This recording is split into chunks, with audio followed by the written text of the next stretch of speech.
Puji nama Tuhan, hari ini saya diberikan kesempatan kembali untuk menyampaikan kebenaran firman Tuhan. Dan hari ini kita akan belajar satu topik firman Tuhan, yaitu tidak akan dikuasai lagi oleh dosa. Bapak Ibu, terkadang kita sebagai orang Kristen, ya sebagian ya, bukan semuanya, tidak menyadari posisi kita di dalam Tuhan. Tidak menyadari diri kita di dalam Tuhan. Sehingga kalau ada yang bertanya, apakah kamu orang benar atau tidak? Itu sulit untuk dijawab. Apakah kamu masih berdosa atau tidak berdosa? Itu sulit untuk dijawab. Apakah nanti saudara dipanggil Tuhan? Apakah saudara nanti di surga atau di luar surga? Seperti itu ya. Jadi ada kebingungan di sana saudara. Oleh karena itu hari ini kita mau belajar dengan satu topik firman Tuhan. Tidak akan dikuasai lagi oleh dosa. Sama-sama katakan dengan saya, tidak akan dikuasai lagi oleh dosa. Nah, dasar firman Tuhannya,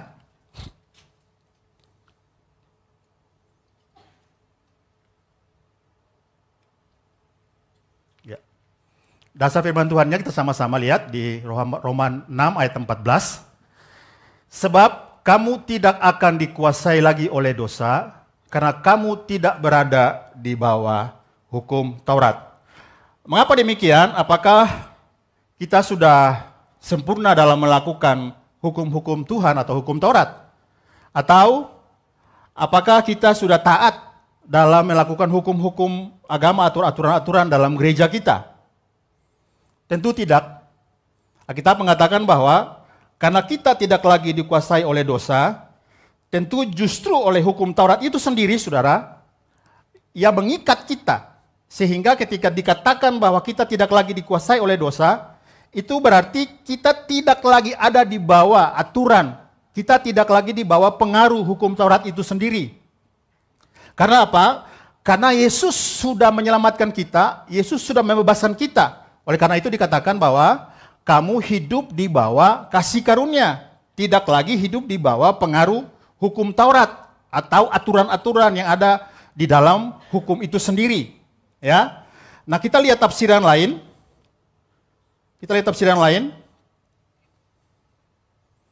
Yang pertama, ayat yang sama tapi di bahasa yang sederhana Indonesia dikatakan ini, dosa tidak berkuasa lagi atas hidupmu karena kamu sudah mati terhadap semua kewajiban lama.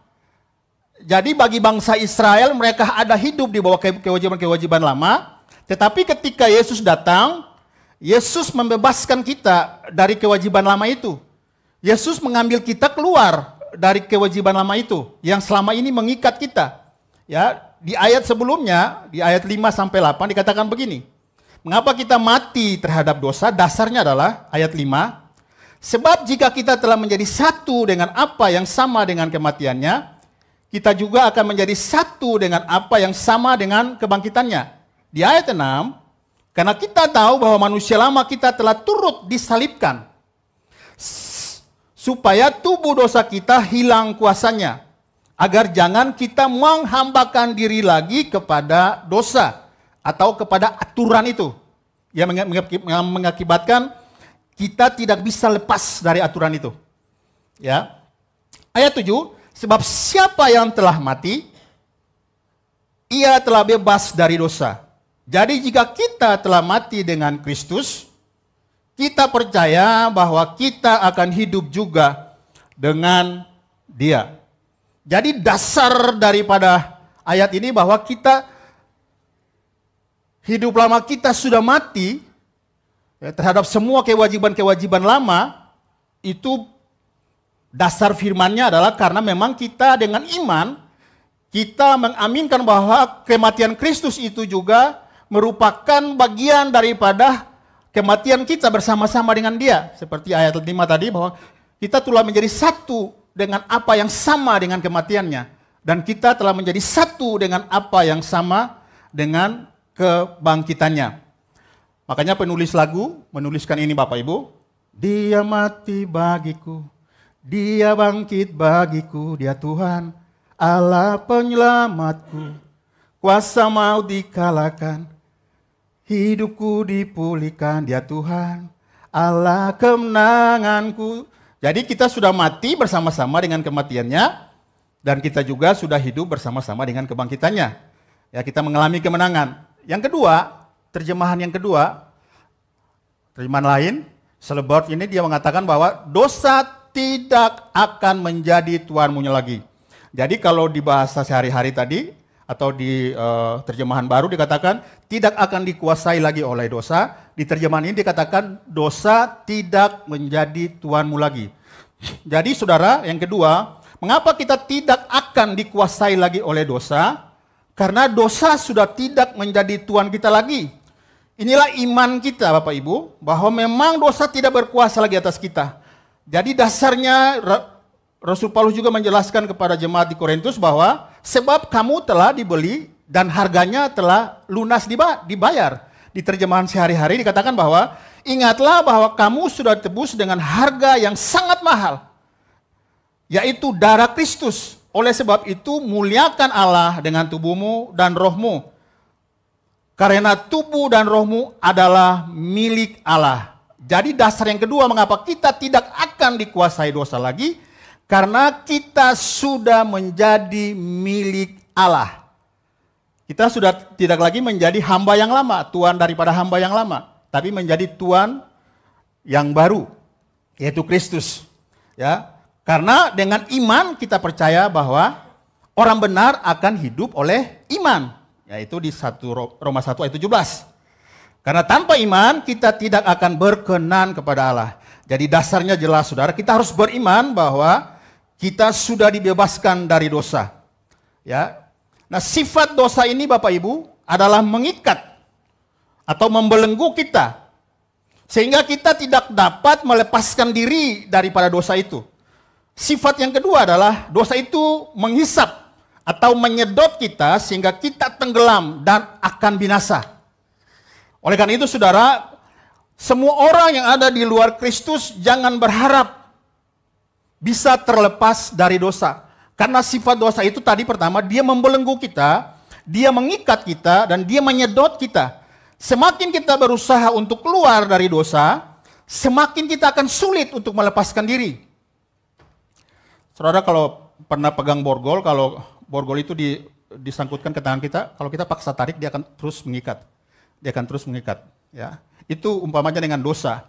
Jadi Bapak Ibu, kalau kita masih diikat, masih disedot, kita tidak bisa.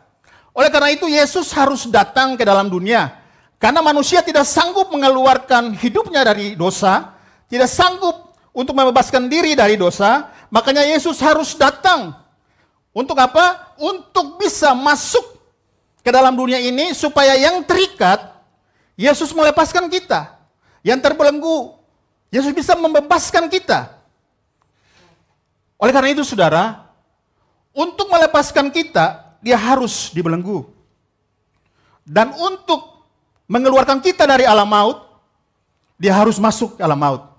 Supaya dari sanalah kita sama-sama keluar dengan dia untuk hidup yang baru di dalam Tuhan. Katakan amin. Yang berikutnya saudara, untuk itu kita mau melepaskan dari dosa dan terbelenggu itu, saudara, kita benar-benar harus mempunyai iman bahwa Kristus telah membebaskan kita. Itu sebabnya kita tidak dikuasai lagi oleh dosa, karena Yesuslah yang melepaskan kita, Yesuslah yang membebaskan kita dari belenggu dosa, Yesuslah yang membebaskan kita dari kuk perhambaan, agar kita tidak lagi menghambakan diri kepada dosa. Yang artinya kita sudah dimerdekakan dari dosa dan menjadi hamba kebenaran. Jadi yang berikutnya saudara, mengapa kita tidak lagi dikuasai oleh dosa? Karena kita sudah dimerdekakan. Kita baca di ayat 18, ini urutannya tetap jelas. Kita sudah dimerdekakan dan menjadi hamba kebenaran. Nah, untuk menjadi hamba kebenaran ini adalah sebuah proses. Ya, sebuah proses yang tidak gampang. Karena saudara, ketika kita dimerdekakan, dibebaskan, kita baru awal permulaan mengenal Yesus. Tapi mengenal firman-Nya secara utuh kita belum. Oleh karena itu kita butuh suatu proses untuk pengenalan akan Kristus. Nah, untuk pengenalan akan Kristus ini sebagai hamba kebenaran, Saudara, kebenaran itu sendiri adalah Kristus dan firman-Nya. Jadi kalau saya sebentar nanti kalau saya bahas tentang firman berarti saya bahas tentang kebenaran. Ya, supaya jangan kita salah paham. Jadi ketika kita menjadi hamba kebenaran, kita harus mengerti tentang firman Tuhan. Karena itu adalah sebuah proses di mana kita harus terus setiap hari mengenal Kristus dengan firman-Nya. Daud berkata bahwa renungkanlah firman itu siang dan malam. Karena itulah bagian dari pengenalan akan Tuhan. Tidak mungkin kita mengenal Tuhan tanpa mengenal firman-Nya. Dan kita bersyukur kita ada di masa yang mana sudah ada Alkitab buat kita. Kita tidak seperti orang-orang yang ada di zaman dulu sebelum Yesus datang. Jadi mereka agak kebingungan, saudara. Hari ini kita gampang saja bilang, oh puji Tuhan karena Kristus. Tapi mereka belum ada di situ, pernyataan itu belum ada. Jadi hari ini kita bersyukur bahwa kita memiliki iman di dalam Kristus. Oleh karena itu kita memiliki firman Tuhan. Untuk bagaimana firman itu kita pelajari setiap hari. Kita kenal firman setiap hari. Supaya firman itu bisa membawa kita kepada pengenalan akan Kristus. Saudara, dimerdekakan di sini bukan berarti kita seenak-enaknya hidup di dalam dosa. Atau kita bebas berbuat dosa. Ini adalah statement yang keliru. Kalau ada yang katakan bahwa kita diberkakan supaya kita ini dosa itu tidak apa-apa. Kita berbuat dosa saja karena kemurahan Allah itu besar. Anugerah Tuhan itu cukup besar bagi kita. Kasih-Nya melimpah bagi kita. Jadi kalau kita berbuat dosa, oh tidak apa-apa nanti ada pengampunan. Benar ada pengampunan. Tapi kalau pengertian seperti ini adalah pengertian yang menyesatkan. Adalah pengertian yang merendahkan kasih karunia Tuhan yang mengorbankan dirinya untuk kita. Karena ketika kita dibebaskan dari dosa, saudara harus tahu, yang tergantung di tiang kayu salib itu adalah anak Allah yang kudus. Darahnya adalah darahnya yang kudus.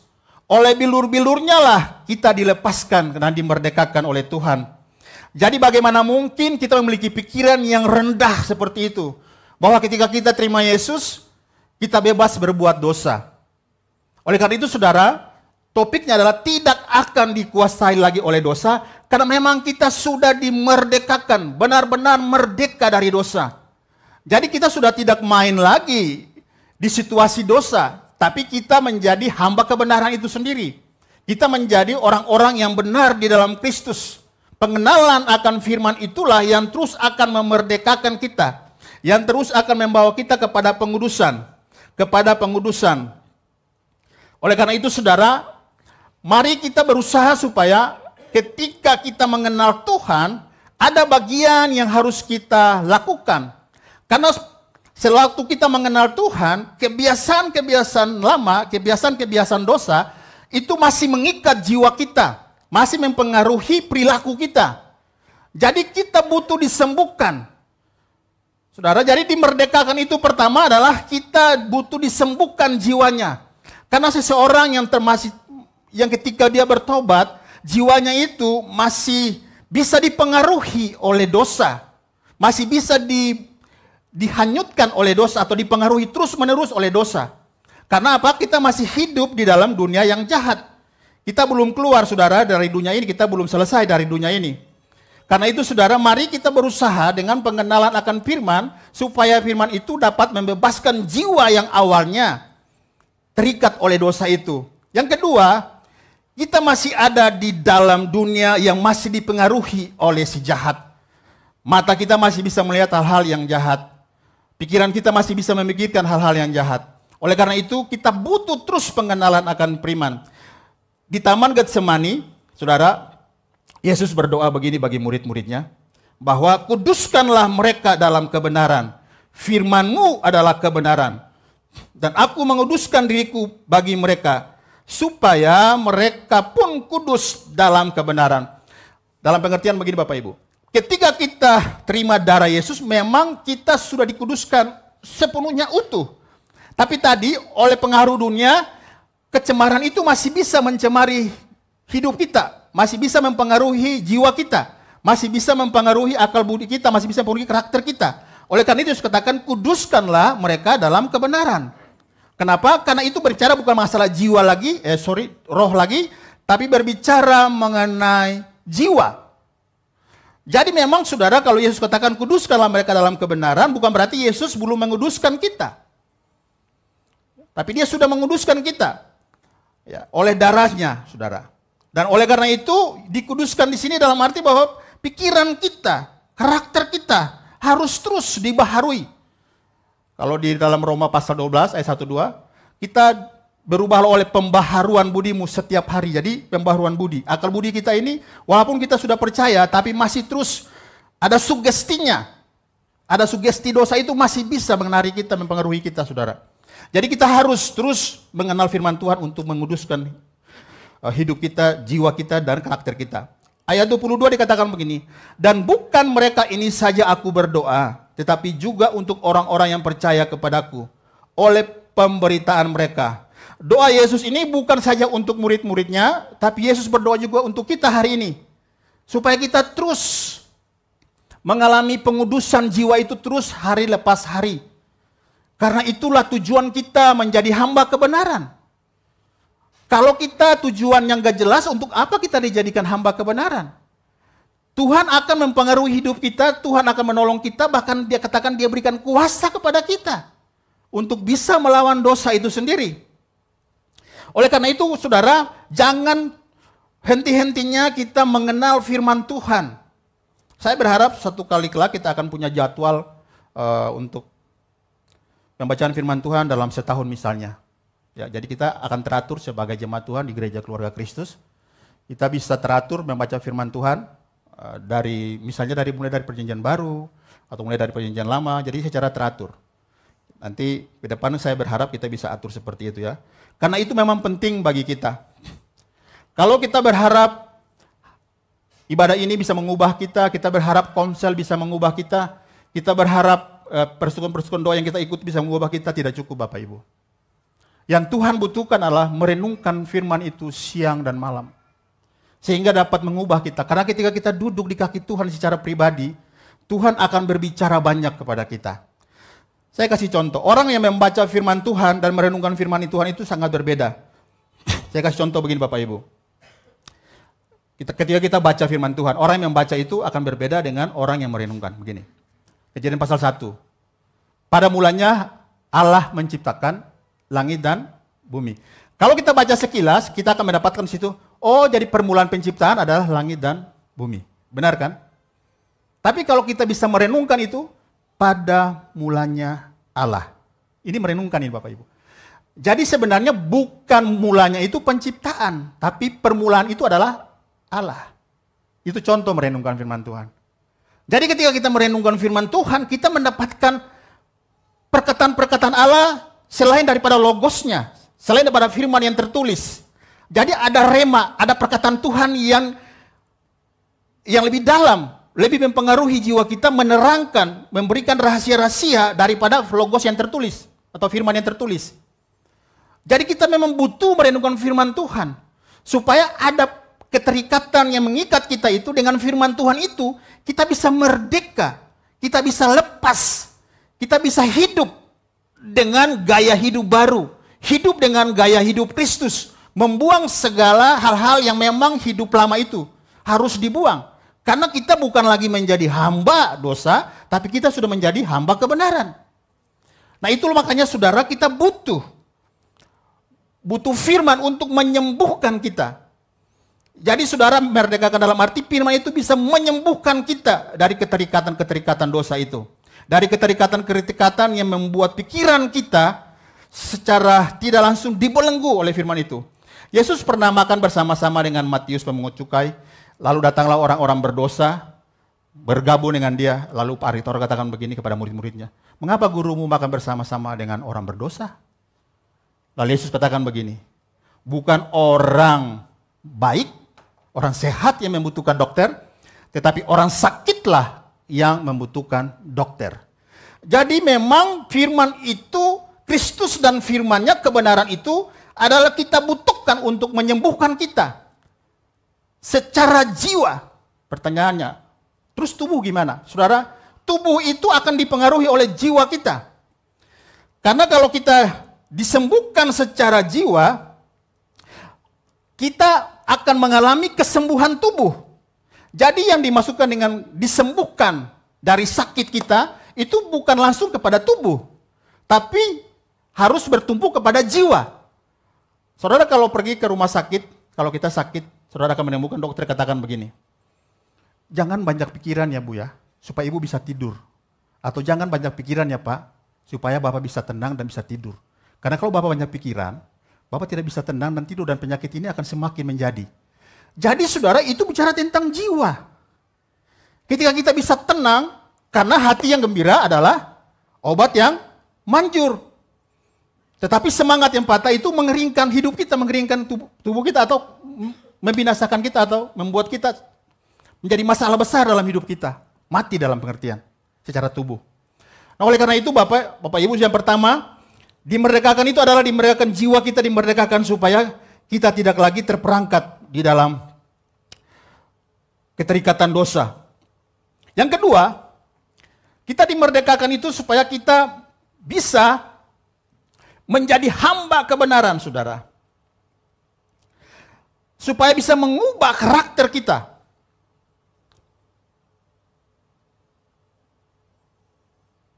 Menjadi hamba kebenaran bukan berarti kita diperbudak oleh kebenaran atau diperbudak oleh Yesus. Menjadi hamba kebenaran, kita menjadi milik kepunyaan, milik kesayangan Tuhan.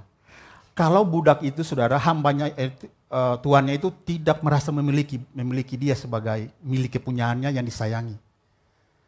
Kalau dia suka dengan budak itu, dia akan berikan dia hidup, dia akan berikan berbagai macam fasilitas di zaman budak ya. Tapi kalau tidak, ya dia bisa apakan saja budak itu. Tapi kalau kita menjadi milik kepunyaan, kita menjadi anak yang berharga di matanya sebagai Tuhan kita. Oleh karena itu saudara, di ayat lain dikatakan kita ini diangkat menjadi anak. Jadi bukan sebatas menjadi hamba, tapi kita diangkat menjadi anak. Itulah milik kepunyaan, milik yang berharga daripada Tuhan. Rasul Paulus menasihati kita, saudara, bagaimana kita menjadi hamba kebenaran. Ya.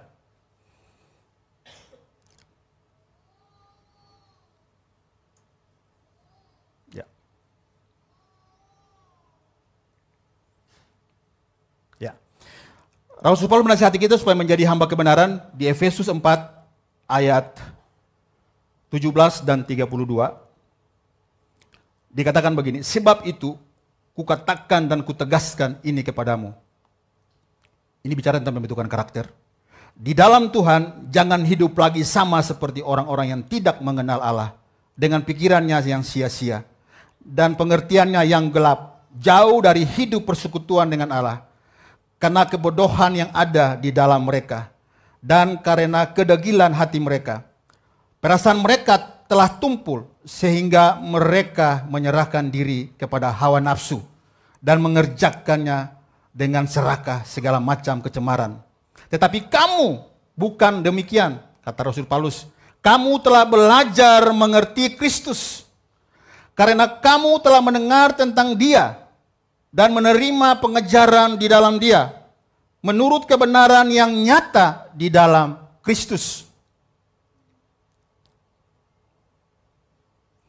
Ayat 21, karena kamu telah mendengar tentang Dia, yaitu bahwa kamu berhubungan dengan kehidupan kamu yang dahulu harus menanggalkan manusia lama yang menemui kebinasaannya oleh nafsunya yang menyesatkan, supaya kamu dibaharui di dalam roh dan pikiranmu, dan mengenakan manusia baru yang telah diciptakan menurut kehendak Allah di dalam kebenaran dan kekudusan yang sesungguhnya. Jadi nasihat Rasul Paulus bahwa memang benar-benar kita bukan manusia lama lagi. Kita harus menanggalkan manusia lama kita sebagai hamba kebenaran, supaya kita bisa masuk di dalam pembentukan hidup kita. Kita bisa masuk di dalam pembentukan karakter kita. Karena ketika jiwa kita disembuhkan, otomatis karakter kita perlahan-lahan akan diubahkan Tuhan. Ini bukan hasil usaha kita, tapi pemberian Allah, benar. Tapi kita harus dengan sadar bahwa saya memang sudah tidak lagi dikuasai oleh dosa. Saya sudah dimerdekakan dan saya sekarang sudah menjadi hamba kebenaran. Jadi itu dengan sadar supaya kita tidak abu-abu. Dan kita akan menjadi batu sandungan atau syah di dalam jemaat. Syah itu artinya orang akan bingung dengan kebenaran yang kita sampaikan dengan karakter kita. Kita katakan kebenaran tapi karakter kita berbeda. Hidup kita berbeda. Kita katakan kita ke gereja, kita ajak orang ke gereja tapi hidup kita berbeda. Tidak sama dengan apa yang kita ucapkan tentang iman kita. Makanya saudara, Yesus suruh pergi bersaksi itu bukan berbicara tentang pergi lalu menyampaikan firman dari A sampai Z. Tapi yang terutama adalah pergi bagaimana bersaksi. Bahwa saya ketika mengenal Yesus, saya berjumpa dengan Yesus, ada suatu perubahan. Rasul Paulus ketika dia berjumpa dengan Yesus, dia mengalami suatu perubahan yang luar biasa. Dia tidak menjadi lagi seorang penganiaya jemaat.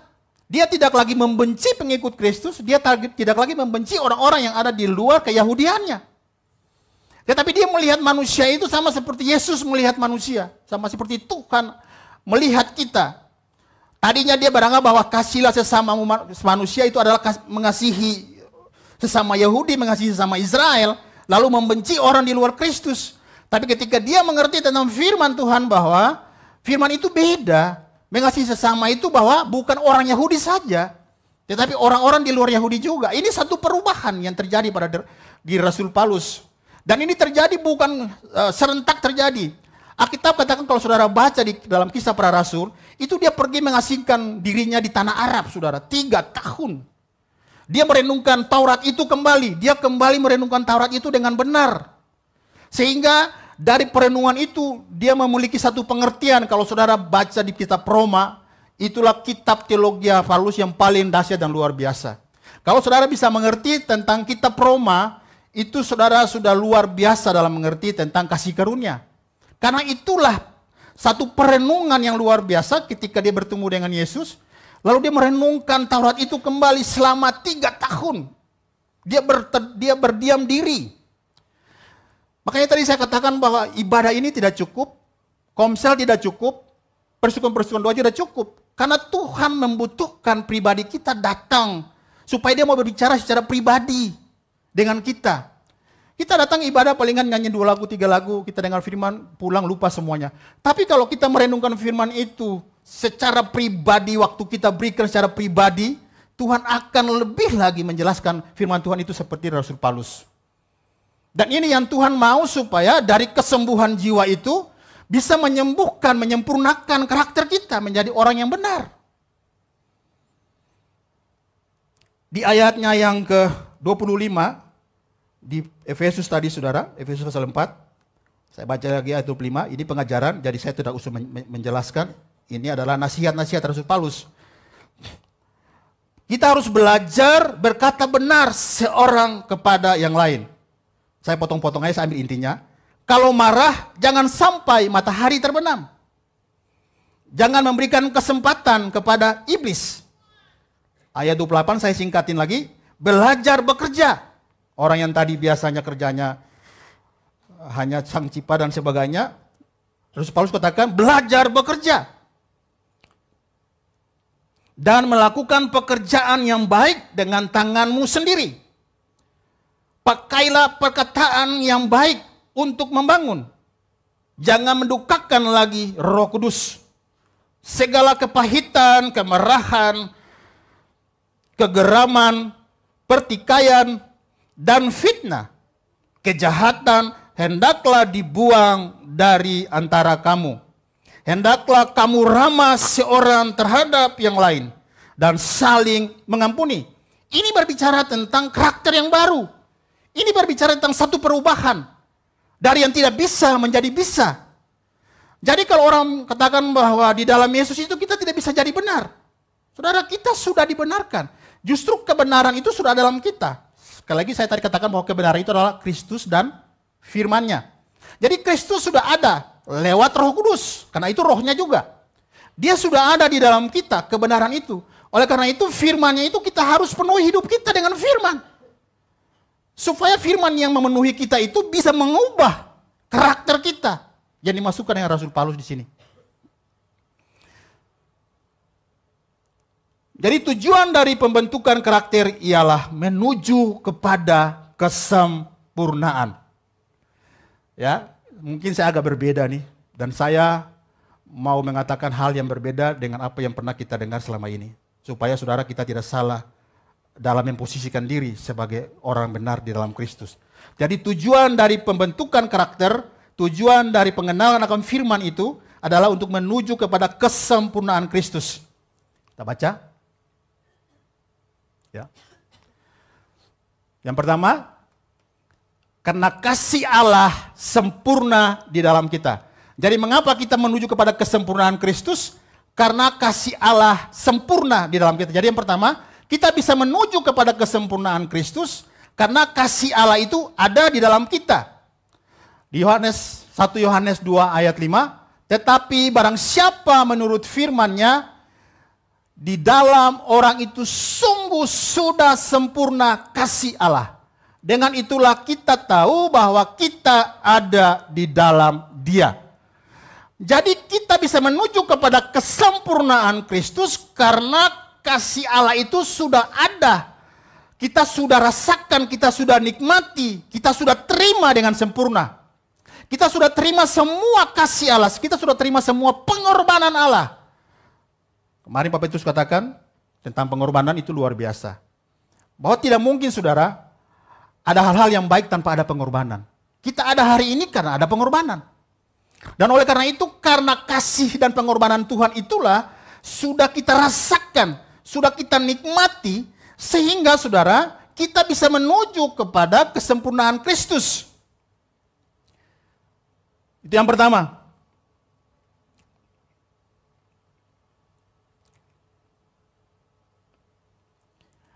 Yang kedua, ya,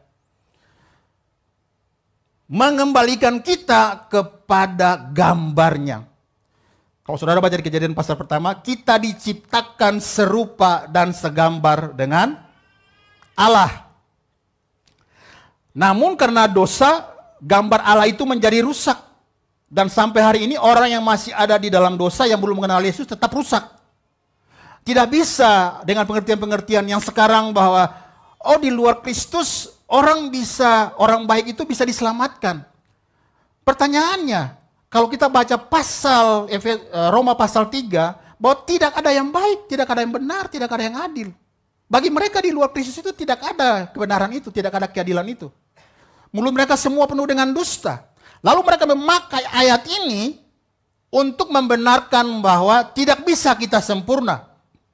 Padahal di dalam Roma pasal 1, 2, 3, 4, 5, dan 6, itu Rasul Paulus lagi menjelaskan tentang keberdosaan manusia. Sampai Yesus datang di pasal 5, pasal 6, Yesus membenarkan kita, menguduskan kita dan menjadikan hamba kebenaran. Di pasal 7 ayat 24, 25, saya manusia celaka, kata Rasul Paulus. Lihat pasal 24-nya, Roma pasal 7. Siapa yang bisa menolong aku dari tubuh dosa ini? Di ayat 25, tetapi syukur kepada Allah oleh Kristus Yesus bisa menyelamatkan saya. Jadi itu adalah satu perjalanan perenungan Rasul Paulus tentang keberdosaan manusia sampai kita dibenarkan, sampai kita dalam Yesus. Jadi kalau kita sudah dibenarkan, kita sudah disempurnakan, maka kebenaran itu akan membawa kita menuju kepada kesempurnaan Kristus. Kita baca ini ya. Kolose 1 ayat 28. Dialah yang kami beritakan apabila tiap-tiap orang kami nasihati dan tiap-tiap orang kami ajari dalam segala hikmat untuk memimpin tiap orang kepada kesempurnaan di dalam Kristus. Jadi saya mau mematahkan bahwa ada anggapan bahwa kita tidak mungkin menjadi benar dan sempurna. Saya patahkan dari mimbar ini, itu dalam nama Yesus tidak kita biar dan tidak menurut kebenaran. Karena kita menjadi orang benar dan kebenaran itu akan membawa kita kepada keserupaan dengan Kristus. Kalau kita tidak menjadi serupa dengan Kristus, orang yang lihat kita juga akan bingung, saudara. Makanya tadi ada katakan, jangan kita menjadi syak. Syak itu membingungkan orang. Membingungkan jemaat, membingungkan orang-orang yang ada di sekitar kita. Karena apa yang kita sampaikan itu berbeda dengan apa yang kita lakukan. Dan ini harus ada keselarasan. Harus ada keseimbangan. Lalu mereka beralasan lagi, kan Yesus pernah marah. Yesus pernah segala macam. Cemburulah, takutlah. Itulah bentuk daripada kesempurnaan dia sebagai manusia. Saudara, kalau saudara hidup tanpa ada emosi, tanpa ada kelemah lembutan, saudara mayat. Justru kesempurnaan karakter itu adalah saudara harus punya emosi, saudara harus punya hati juga. Kelemah lembutan juga. Supaya sempurna hidupmu. Kalau saudara beranggapan bahwa manusia itu tidak akan sempurna sama seperti diri Allah, salah saudara. Yesus ketika dia marah di bait Allah, dia membuat cambuk. Apakah dia berdosa? Tidak. Apakah dia tidak sempurna? Tidak. Karena dia pada posisi yang benar, di tempat yang tepat. Dia marah. Kalau saudara marah di tempat yang tidak tepat, di waktu yang tidak tepat, dengan alasan yang tidak tepat, saudara gila. Tapi kalau saudara marah di waktu yang tepat, dengan alasan yang tepat, itu kebenaran. Itulah bentuk keseimbangan, kesempurnaan hidup kita di dalam Tuhan. Para ahli psikologik menggambarkan bahwa di dalam jiwa manusia terdapat perasaan, kemauan, dan akal pikiran. Kalau tiga ini nggak ada, kita mati saudara. Jadi harus ada keseimbangan, harus ada perasaan yang bisa marah, yang bisa nangis, yang bisa takut. Bukan berarti kita takut dalam pengertian kita berdosa. Oh enggak. Kita takut sebagai orang yang punya perasaan. Gempa bumi siapa yang nggak takut saudara? Gempa bumi terus kita di sini aja gedungnya, kita nggak usah lari karena kita nggak takut. Mati konyol saudara. Justru karena kita sehat, kita sempurna dalam pikiran kita yang sehat, kita harus keluar dari gedung ini, menyelamatkan diri. Karena ada ketakutan, takut mati tadi. Jangan sampai kita ketiban.